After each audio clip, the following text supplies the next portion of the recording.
Hello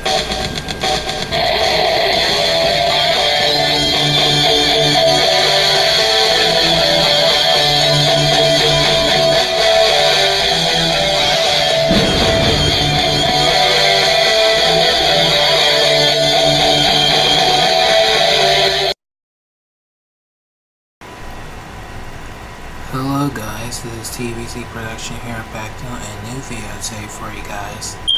And today I'm going to be doing a part 2 to the rebuttal of Leaving Neverland about Michael Jackson. As in this video, before we get started, if you want to check out the first video, it's on my channel. I'm very happy that that video actually has a lot of views, and I wanted to do a part 2 because this has been a lot more coming out ever since Leaving Neverland basically is getting debunked by other people left and right, and a lot actually come out, and I really want to do a part 2.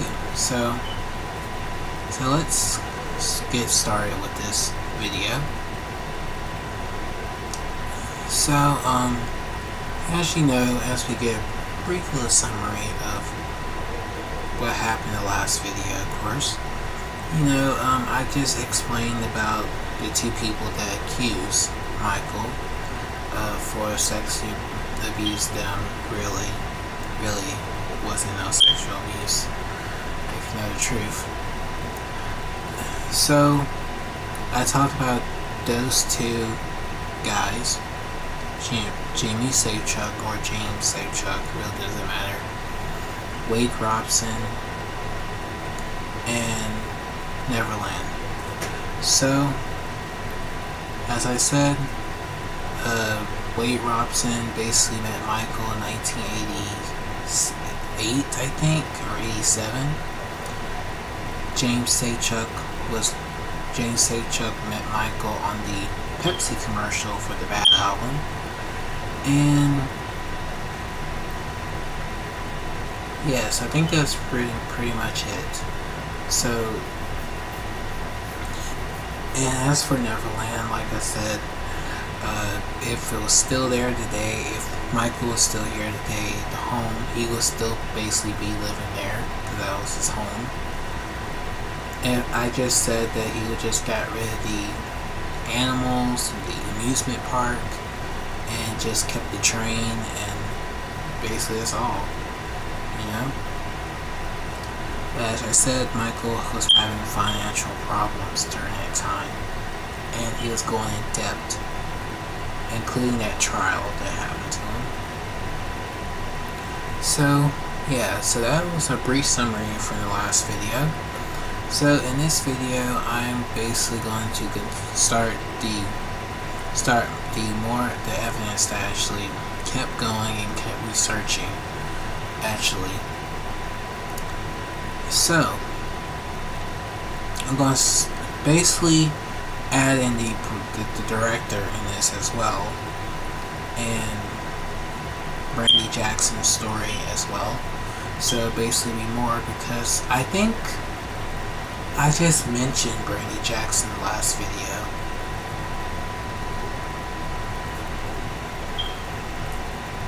So I'm going to add more story to her in this, and actually adding a story that I had in my dream. So let's start this. We'll start with James Safechuck. As during this time, you know, as I say, back in 1988, James Safechuck was on one of Michael's tours. I think I saw him on his Wembley tour in 1988. I watched the whole concert. Of course, at the part with the Bad, when Michael performed Bad, I saw him. So as I see here, I know he was not molested because right at that time Michael was touring, and I can tell. So because I looked at the dates of the tours. I actually have the booklet of the dates that Michael toured. So he toured throughout, starting of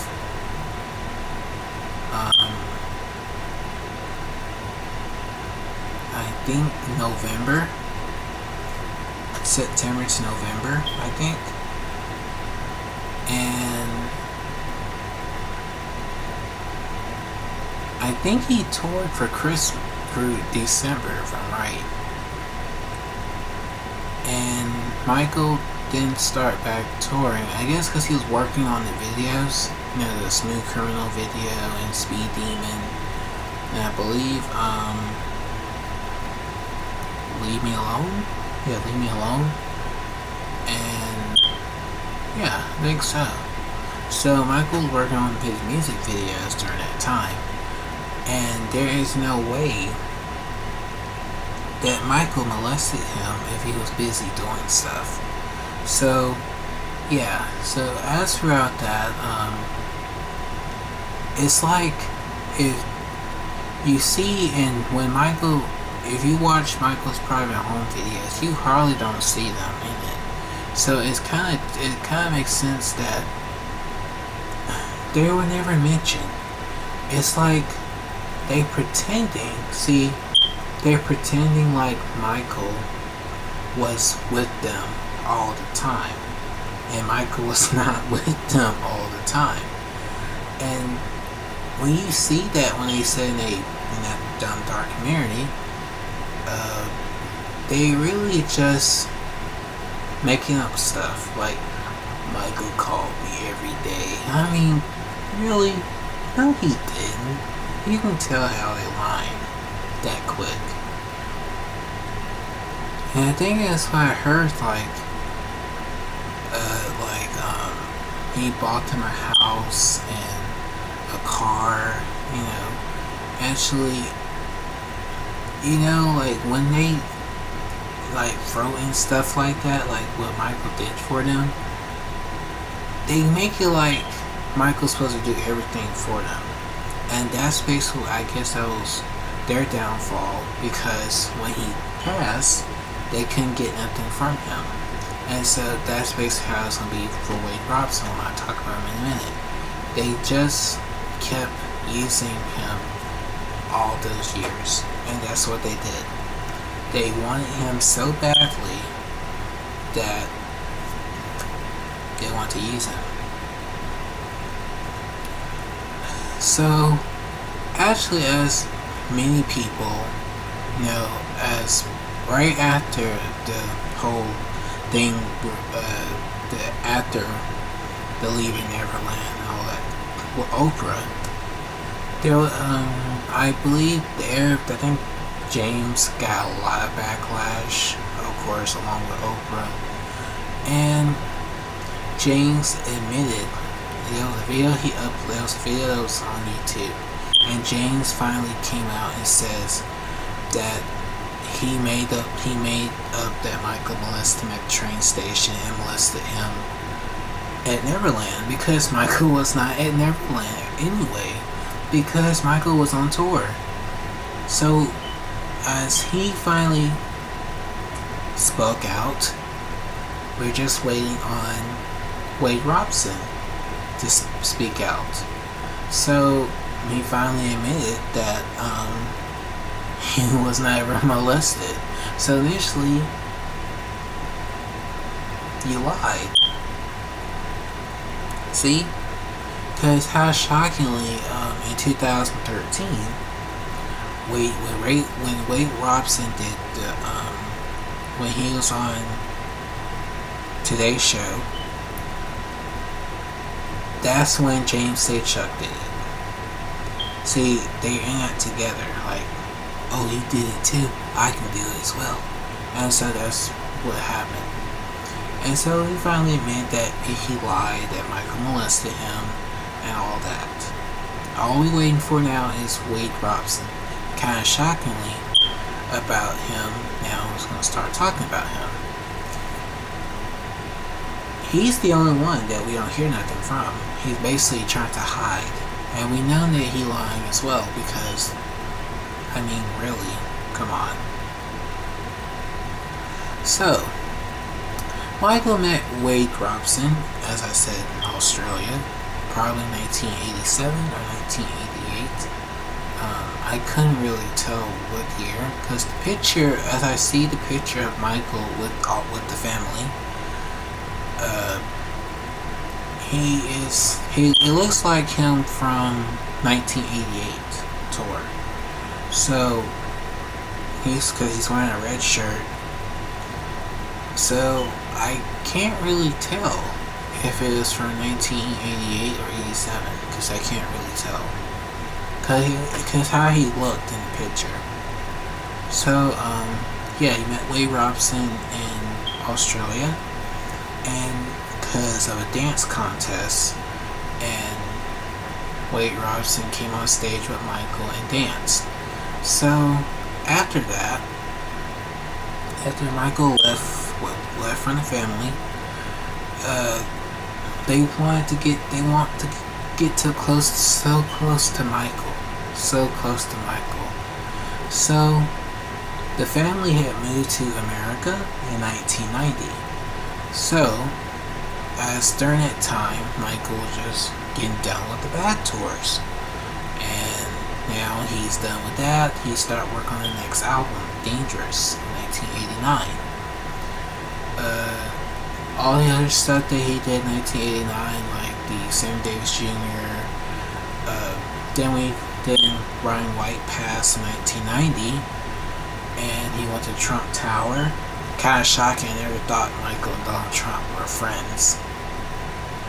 It still shocks me till this day. And of course, Michael was working on his next album, and he did a couple of photo shoots. And this is where we get to Brandy. Wade and Brandy were dating when they were kids. They did it all the way up to 2001. And you see in that dumb documentary, he doesn't mention her, period. It's like she don't exist. She's non-entity. And as you see with Brandy interviews on YouTube, she says that her and Wade were dating ever since 1991. And he does not mention her that they were dating. And you can see in the documentary, in a different version in UK and America, they cut out stuff that was actually true in America. Like, they cut out Prince in Paris, and cut out the trial, and made up lies along the way. So we can see all the lies in the video, because I have not watched that crap. I started watching it and I just completely turned it off, because I did not watch the video when I first did the first video. So I really don't want to watch it, but I had to go back and watch it and see the points and see that you can see how they're lying. So yeah, he doesn't mention Brandy, period. It's like she doesn't exist, and she was only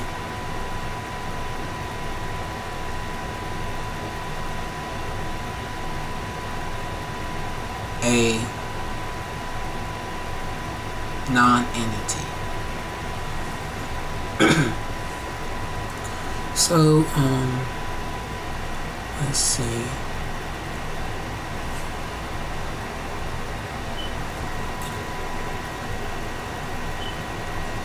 And, he only mentions Britney Spears. And that's the only thing he mentions in the documentary. He doesn't mention Brandy, but Britney Spears. And so they do mention like Jory Chandler, the Brett Barnes, and Macaulay Culkin, and as Brett Barnes and Macaulay Culkin tell them, like, nothing did not happen while he was at Neverland. And you can see, if you watch Michael's prior home videos that I just mentioned earlier,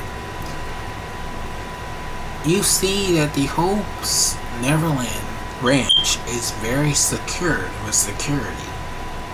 It's very secure and watchable at all times. Even if you go to the place now, you can't really, if you try to go to there, there's a camera right there at the gate. So you really can't go there. You can just look at the gate and that's it. So as I see how it was when Michael was there, it was very heavily secured. So you can't tell me you got molested. And the whole house is surrounded with cameras. And that's one thing they don't mention in the documentary at all. They don't mention that the whole place is secure. And you gonna lie and say he molested you? Even I've seen videos of the workers that were there basically trying to make up lies and everything else. Knowing how they lying very quickly because they just want money. And that's how it all started, basically with the tabloids and all that. 1988. Well, it didn't start until 1992. Actually, well, yeah, because they said Michael slept in the hyperbaric chamber, Michael bought the Elephant Man bones, Michael this, Michael that. But it actually all started with the Wacko Jacko thing in 1992, actually. Those two workers that used to work at Neverland went to the media and started making lies on Michael. And that's how they got fired. So, yeah. After that, you see, Wade Robson basically went bankrupt and financial disaster for him. And he just needed money. And that's what happened. And so, he basically saying, I went for a nervous breakdown. I thought Michael would help me, but he couldn't. I want Michael. And that's how it happened. And that's what he did today. He's making up lies because Michael is gone and he wants Michael. And that's it. James too. They want Michael so bad. That's why they're desperate. It's sad. Okay. So I'm going to talk about the director, Dan Reed, of course, Dan Reed. He basically fled, knowing that he is wrong. What he did, he's evil. It's like, and this all was planned long before Michael passed, making a movie saying he abused him. And the whole reason or behind the documentary is basically based on a book that Michael had sued back in 1997. And when he did, that's how they was trying to do a movie of him. Basically him being the predator, the child molester, pedophile that they try to do. And they just kept trying to do that, but they couldn't because he was alive. When he died, then they can do it. So see, that's basically what they did. And that's what this whole documentary is based on. It's basically and MJ, Michael was my lover, Diary of Joy Chandler. It's so stupid. Ugh. So yeah, then Reed and fled the country, and it's actually heard that he is trying to do a second documentary of this. I don't think they should, and I hope they don't, because it's sad they're gonna try to do this again, and it's already hurting the man's grave and his rest. It's sad. Alright, so let's get into the story of my dream story of leaving Neverland.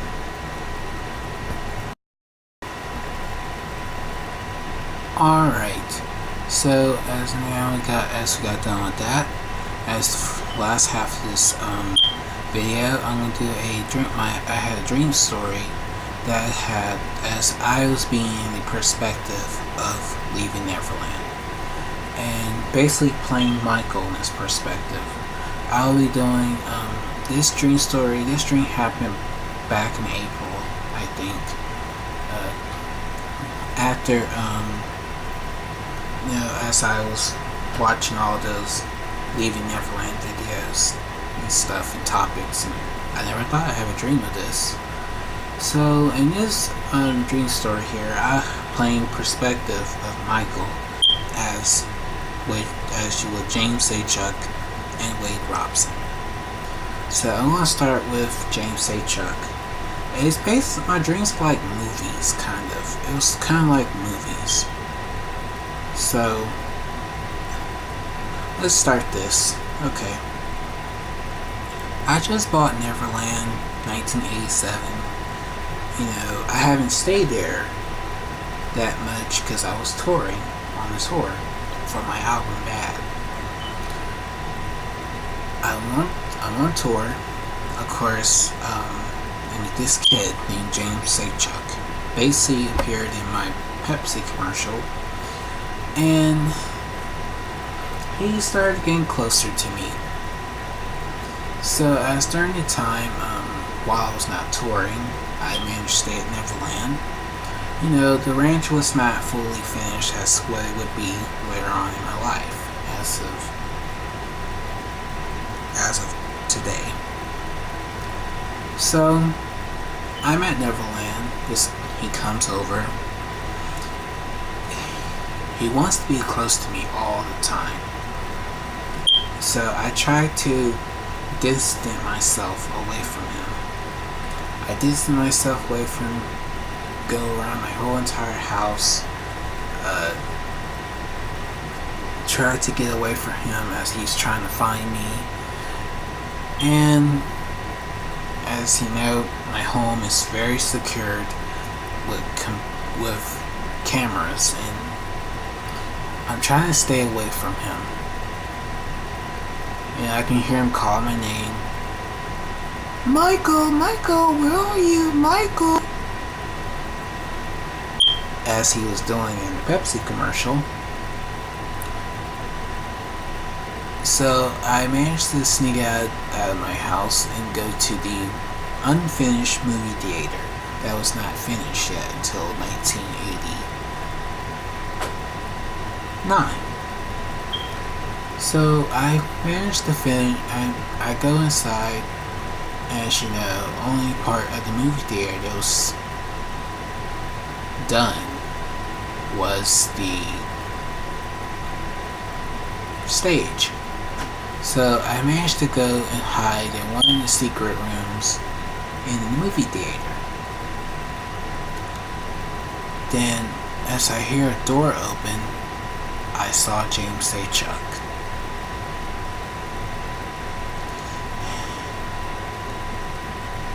So, I finally decided to show myself. And we go back to the house. His mother was there. His mother was kind of crazy over me as well. He comes to my bedroom. I was watching TV. He's sitting there trying to get closer to me. Then I just tried to stay away from him, because I had a bad feeling of him. All he asked me for was he wants to be a movie star.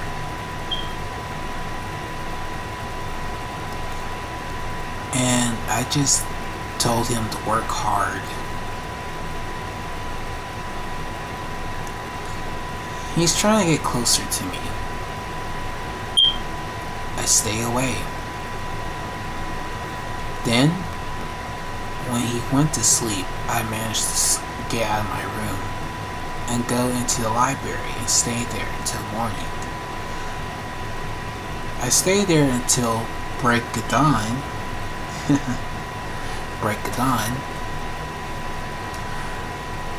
And when I exit my library, I can hear him crying because I was not in the room with him. He finally left that afternoon, and I can go and start working on my stuff before my rehearse for my concerts. Fast forward. I have not been talking to James H. And I just moved on and never to him that much since my jam video. That was the last time I talked to him. Even though he helped me for my history album photo shoot, there was something wrong with him.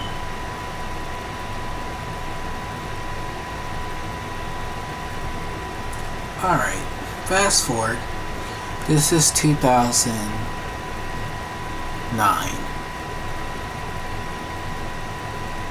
I started doing the This Is It concert to bring back my comeback, even though I went through all that hell in 1993, in 2003, and 2005.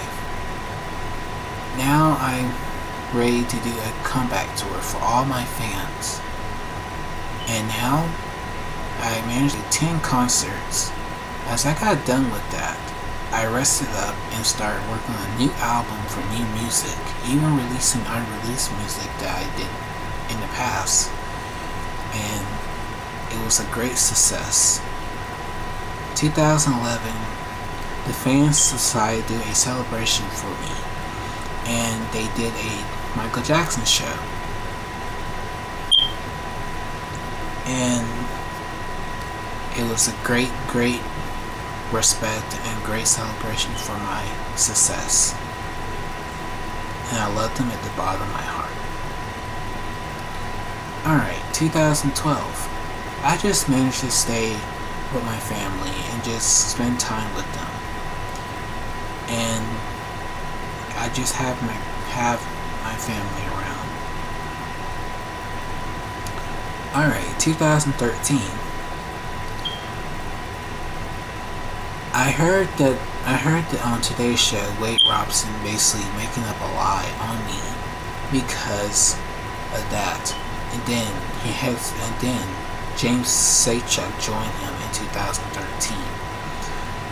And I managed to stop James Sachuk for what he was trying to do to sue me. Knowing he's trying to sue my estate, you know that is very wrong and basically disrespect. I dealt with him and he's put in his place. But now I have to deal with Wade Robson.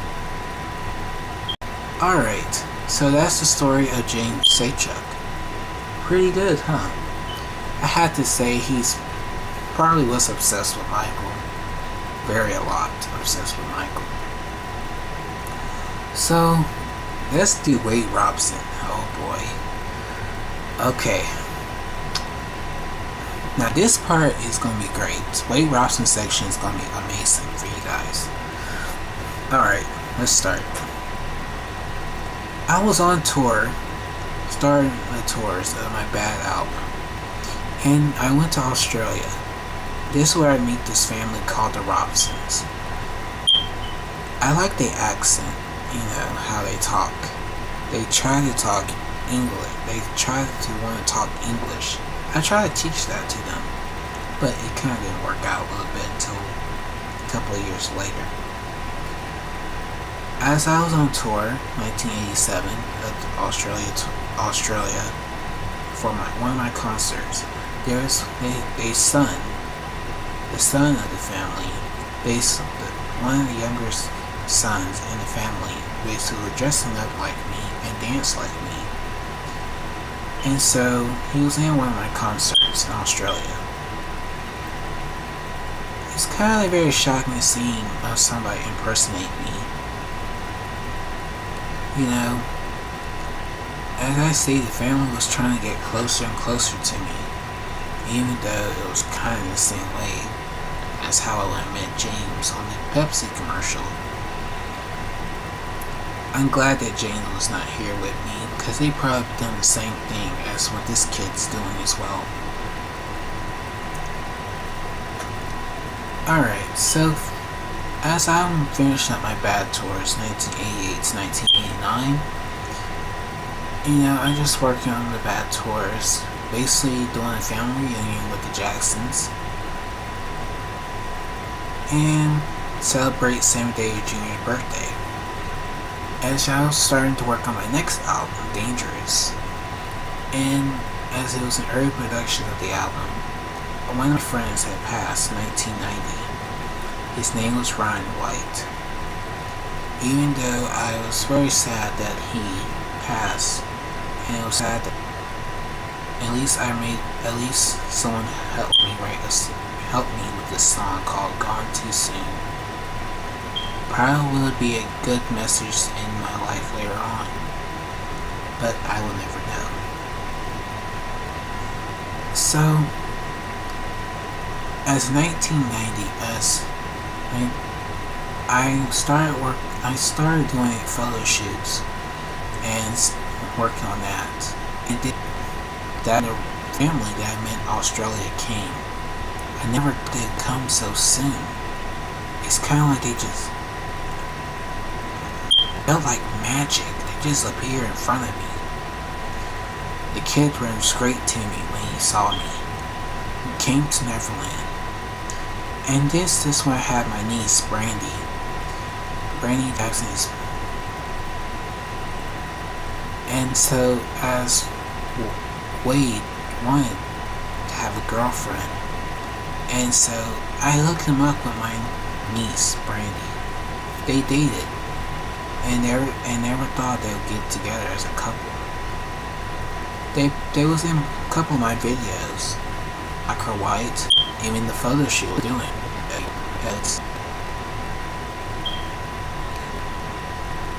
I can't believe how close Wade was trying to get to me. It kept me having a strange feeling about him. And of course, as him and Brandy dated, I never knew one day. I can't really imagine he would betray me. I just had a bad feeling. As I released the album Dangerous, after that, I plan on doing movies and videos and more stuff. It's all canceled because of 1993. The evil Tom Snetty. I can never forget him. And the family, the Chandlers. That was a problem. But as for Wade, I basically helped him with MTV and him becoming a choreographer. Even helped out new generation bands and sing, including Britney Spears, and so on and so on. I never thought Wade's career would be going great, and I always think that he's doing very well. Even though he did a lot of bad things along the way by breaking up the band, including Britney Spears and Justin Timberlake. I can't believe he did that to them. Even though Wade's career was falling apart, even though after the trial that I had in 2005 because of the Martin Bashir and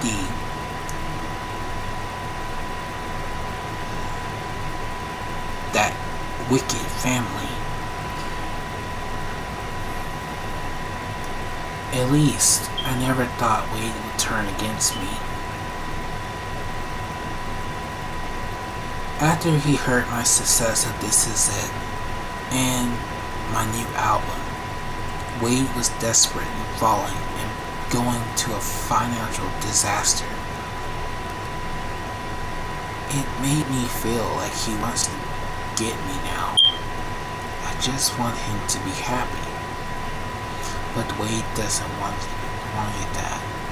He wanted my estate. He wanted my money. He wanted to be like me. And now, today, 2019. He wants me. I'm at home. As I already dealt with James Safechuck, Wade was going crazy and haywire.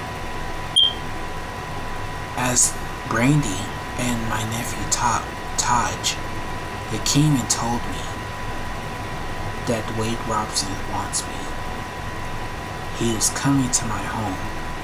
He knows that I don't own Neverland anymore.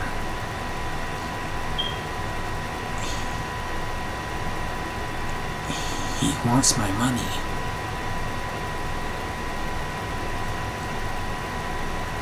So we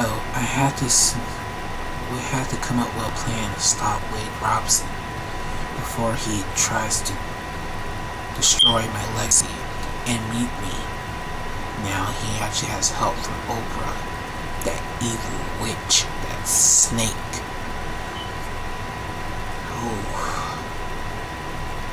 Oh my. Oh no. Brandy and Todd decided to set up a plan to lure Wade Robson to my home so I can deal with him. Even though Wade Robson thinks he can dance. But after all these years, you can't turn against your master. We set up the plan by setting up the home to be already secured and waiting for Wade Robson to come. I can see him already heading his way, his eyes glowing red with that smile. Basically, I can hear him screaming, "Michael!" And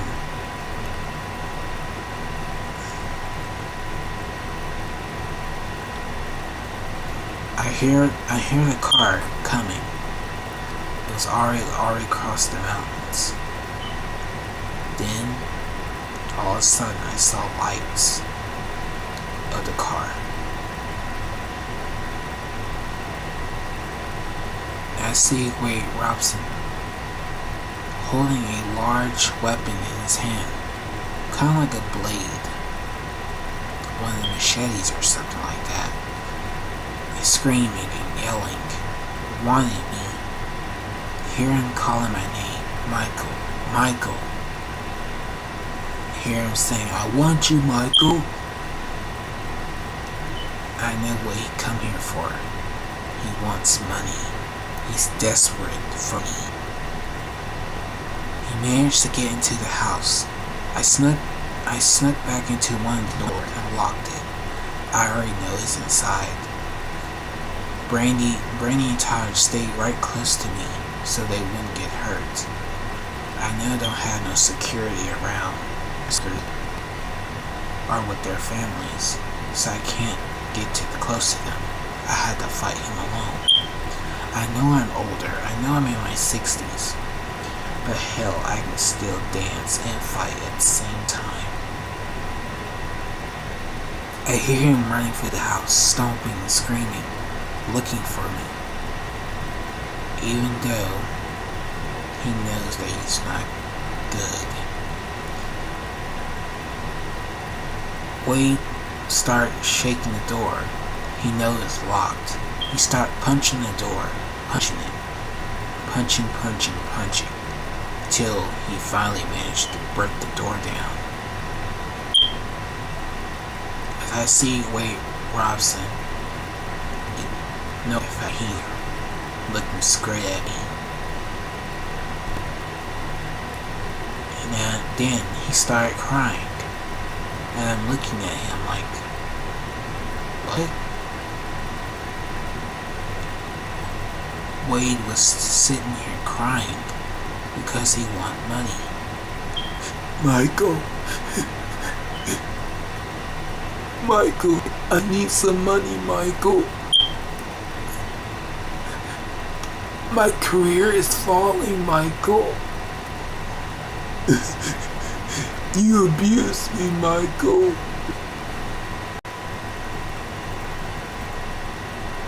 I walked up to him and took the weapon out of his hand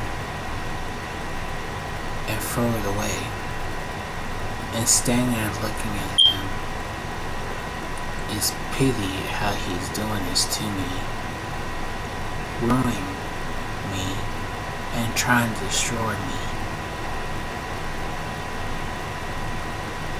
Then he lit Brandy.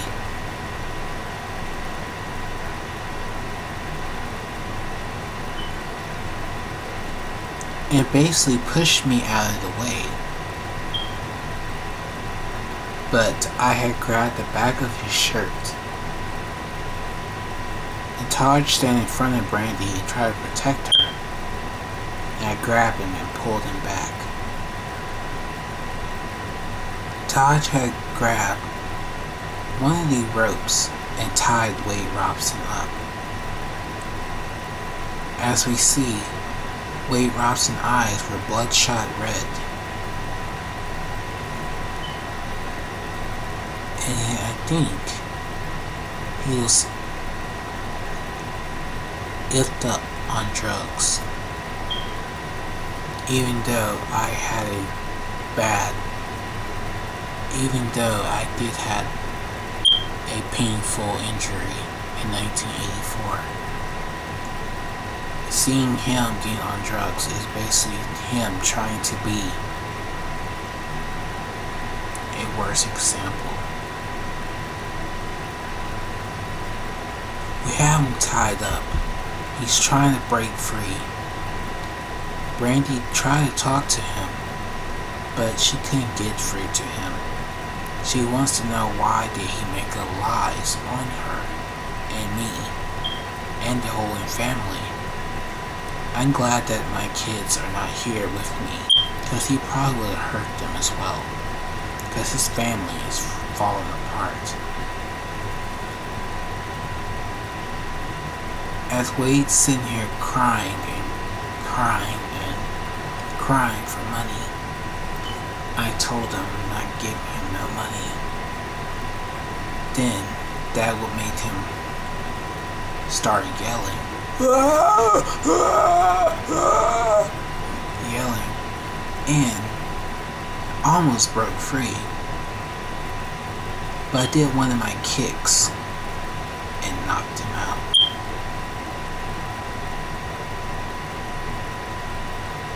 And it's the last words that he said.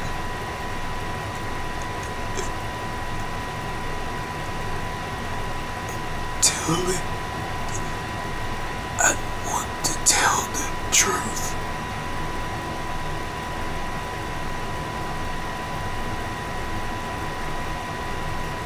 And the lies. I want your legacy. Knocked out.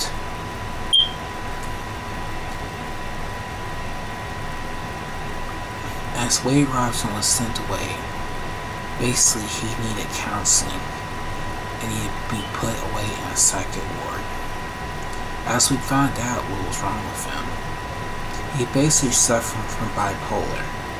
He's basically had that ever since he was young with Brandy, because he was going with different women and basically wanted to ruin the careers of other people, as he did with Britney Spears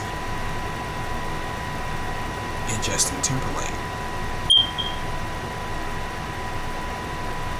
He was suffering from that, and now he is dealt with, and hoping he won't ever do this ever again.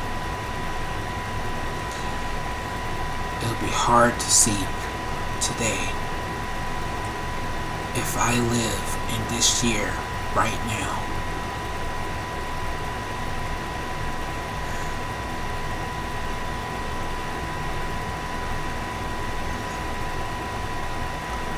God bless you.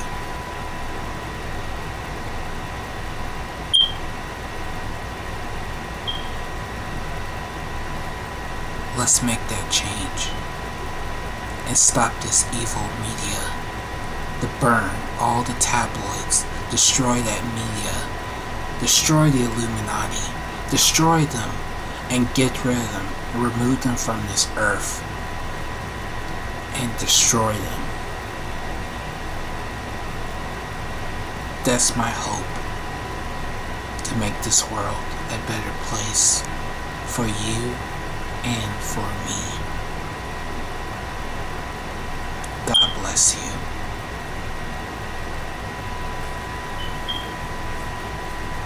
So, I hope you guys enjoyed the story of James A. Chuck and Lee Robson. The story is very vivid. It's kind of imagine if Michael was alive during that time. If he was alive today and they doing this, I know Michael would be pissed. I mean, completely. If you see how he was in 1993 and of course 2002 with Sony, he probably would be just like that, because he'd be like, why? Oh man. And that's how it would have been. Angry, pissed, ready to take you down.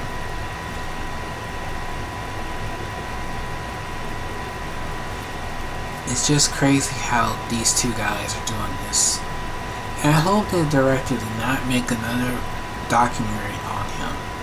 I really don't want him to do it. If he actually does this and ruin his name and his legacy, then that's what the media wants. So like I'm telling you guys, don't watch the news. If you want the one thing I will see out of the news is the weather, and that's it. But to me, don't watch the media, don't watch the news, don't watch any of that stuff. Okay? That's my message to you guys. Because you read it on a magazine or see it on a TV screen, don't make it factual. It doesn't. Don't believe it. So, hope you guys enjoy this video. Like, comment, and subscribe, and share. Next video, I'm going to be reviewing Mortal Kombat 11. Because I want to do a full review by itself. Because the video that I did do was me reviewing all the other games. So I'm going to do a full review of Mortal Kombat 11. Basically, it's going to be a rant, actually. So, stay tuned for that. See you guys next time, and peace.